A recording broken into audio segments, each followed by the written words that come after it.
A wise man told me one time there's nothing more to pitching than command of a fastball and a change of speeds. That wise man is going to the Hall of Fame, and his name is Greg Maddux.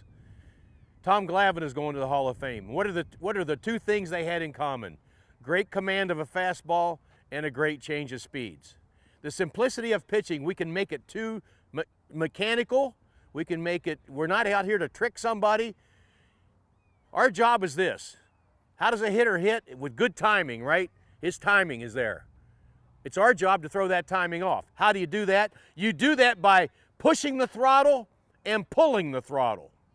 Now, when you're talking about a change of speeds, you're not trying to take a lot off. It is, please listen to this very carefully, the least amount you can take off and still be effective. If a catcher comes out and tells the pitcher, or a coach comes out and says his changeup's too hard, that's not true. It can be too slow because a hitter can double clutch. Least amount you can take off and still be effective. Why do I say that? Because it promotes arm speed, it promotes finish, and it promotes good mechanics. How many times have you seen a pitcher add motion to try to sell a changeup, and when he moves forward, his butt goes to the ground?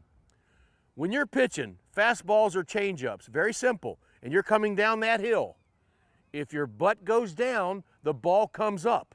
If the butt stays up, the ball goes down. That's pretty much common sense.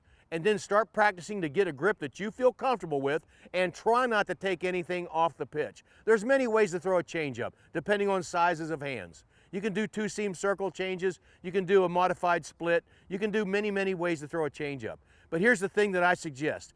Any changeups that you throw, guys, I've seen some pitchers that I worked with, when their fingers came off the ball, that was the most difficult changeup to command.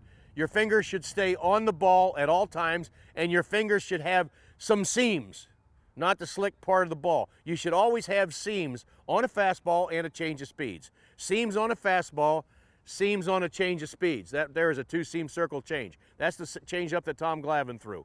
Two-seam circle.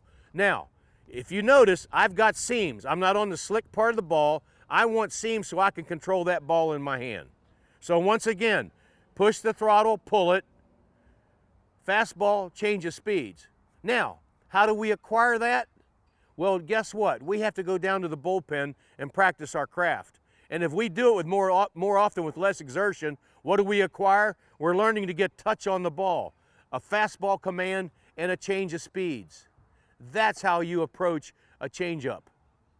When you're talking about the straight change, also remember this. When you're throwing a straight change, you will have a tendency to try to turn the ball over to get it to move. Do not try to get the ball to move. Your hand naturally pronates on all your pitches, so on a straight change, it's naturally going to do that. If you try to help it along, you raise the risk of arm injury, okay? So once again, we're looking for a change of speeds. If we get movement, it's a plus, but if we don't, it's still okay because there's nothing wrong with a straight change, so don't try to help it and try to hurt and you can raise the risk of arm injury if you try to turn that change up over. We're looking for a change of speeds, and if we get movement, that's great.